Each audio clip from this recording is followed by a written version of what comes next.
Hello everybody and welcome. In today's video, we're going to be talking about the defensive midfielder role in Football Manager, and let's get started with an overview of the role. The defensive midfielder is a role that can be used in a number of formations, either as a lone midfielder or with a partner. Their main job is to be the protection for your backline and close down opponents.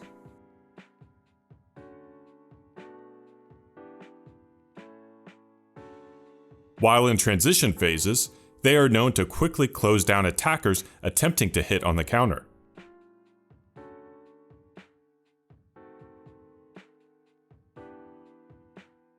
And though they're not a true goal-scoring threat, they can take advantage of any rebounds that come their way.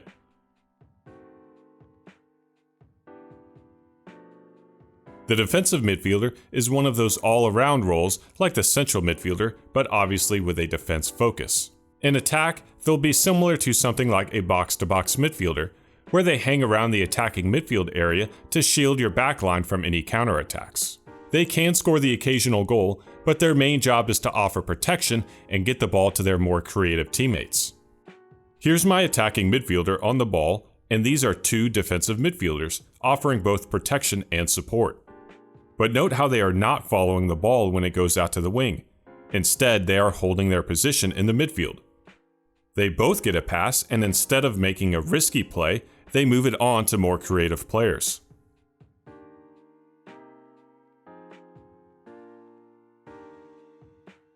This means that when you're attacking, they are more reserved and will hang back.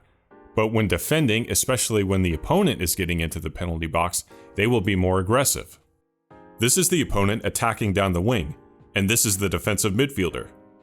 He's not chasing after the ball, but is instead tracking with the play while holding his position. He makes a key interception in the box.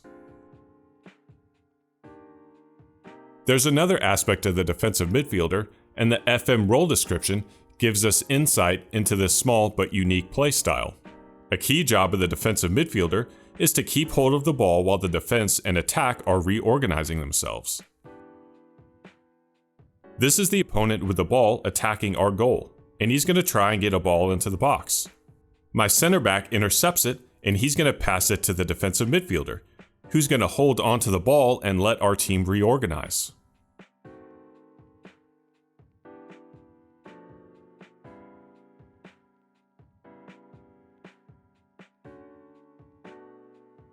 In the next section, we'll break down the role a little more. Here are three defensive midfield roles that are defense-focused: the anchor, the defensive midfielder, and the ball-winning midfielder. If we put them on a chart based on how passive or aggressive they are when closing down the ball, the anchor would be here, the ball-winning midfielder would be the most aggressive, and the defensive midfielder would be here, somewhere in the middle but shaded towards the aggressive side. This brings me to another strength of the defensive midfielder. They are an incredible complement to other midfielders and work especially well in tandem with a ball-winning midfielder. Here's the opponent with the ball, having just won it, and are about to start their counterattack. The defensive midfielder will drop into the left fullback position to provide safety, and the ball-winning midfielder will chase down the ball.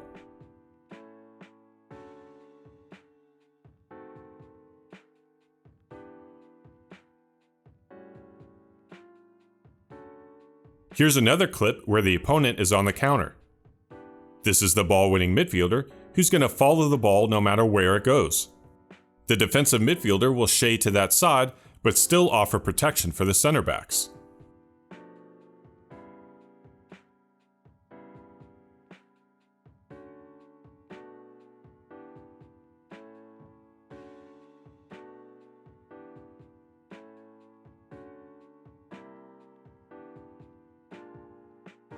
The defensive midfielder can be used on either a defend or a support duty. When your team is defending, you're not going to see a ton of difference between the two, and it'll be down to your players' attributes to decide how good of a defensive midfielder they are, which means their difference is when you're in possession.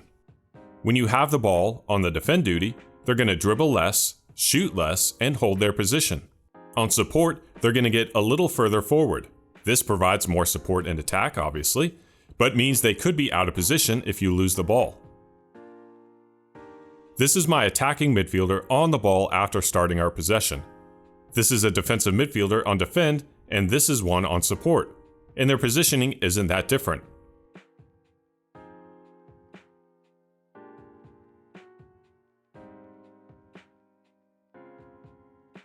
As our possession continues and eventually leads to a goal, this is their final positioning. So if they're not that different when defending, and they're not terribly different when attacking, what's the difference between the two, and why would you choose one over the other? Well, we have to go back to the support duty because it's actually one of those unique roles that doesn't have any hard-coded player instructions, meaning they're a completely free role. Let's look at a player example to show why a player role without instructions can be beneficial. This is Granit Xhaka at Bayer Leverkusen. He's an exceptional playmaker, and his recommended player role is a deep-line playmaker. This role would fit him perfectly, except for one thing. He has the player trait shoots from distance, which is a good player trait for him since he has 17 for long shots and 17 for technique. If we look at the deep line playmaker role, it has a hard-coded instruction of shoot less often. So we are telling a player who is elite at hitting long-range shots to take those shots less.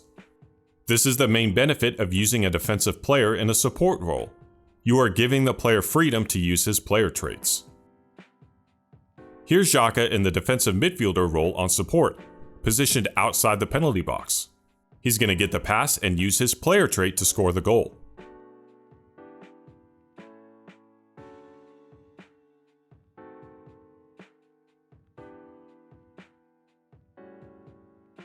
And just because you don't use a player in a dedicated playmaking role, doesn't mean they'll ignore their playmaking attributes.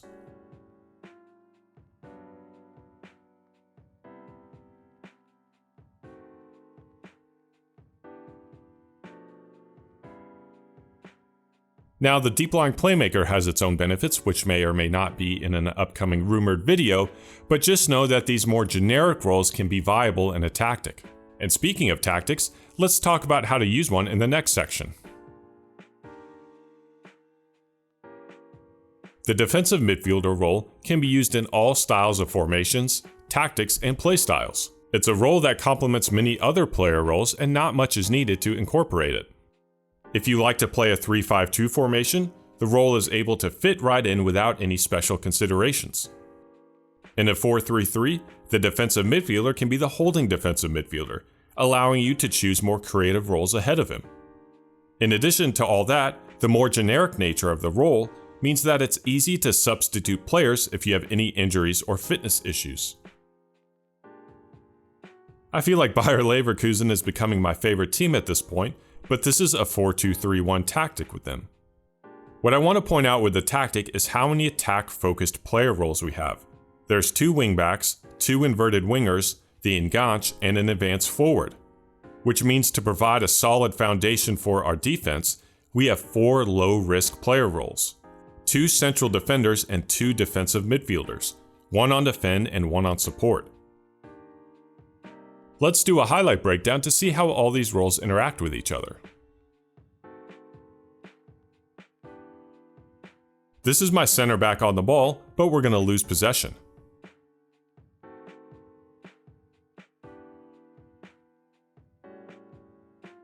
This is one of my defensive midfielders who's going to help stop the counterattack by tracking the opponent's run. The other defensive midfielder is going to hold his position in the midfield to stop any build-up through the center.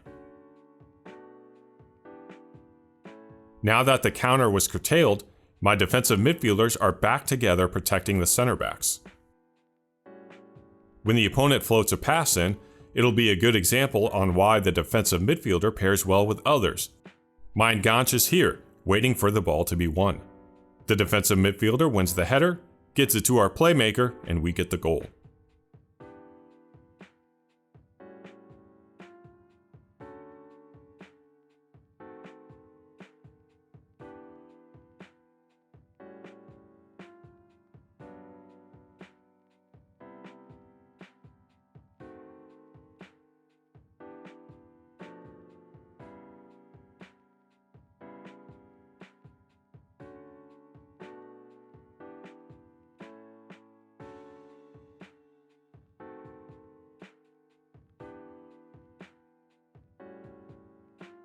When looking for players to use in the defensive midfielder role, I like to apply my high floor, low ceiling philosophy. What this means is that I look for a player that may not be exceptional in any one area, but instead can contribute greatly to our team by being an all-around player. Let's go to Monaco for our player example and check out Fofana. Of the required key attributes needed, his lowest is 13 and his highest is 15. So he doesn't excel in one area, but instead has an all-around game, which makes him perfect for the defensive midfielder role. In addition, he has great secondary attributes, including first touch, passing, and strength. The defensive midfielder role will also let him use his player trait, runs with ball often. Speaking of player traits, almost any player trait can be useful, especially on the support duty.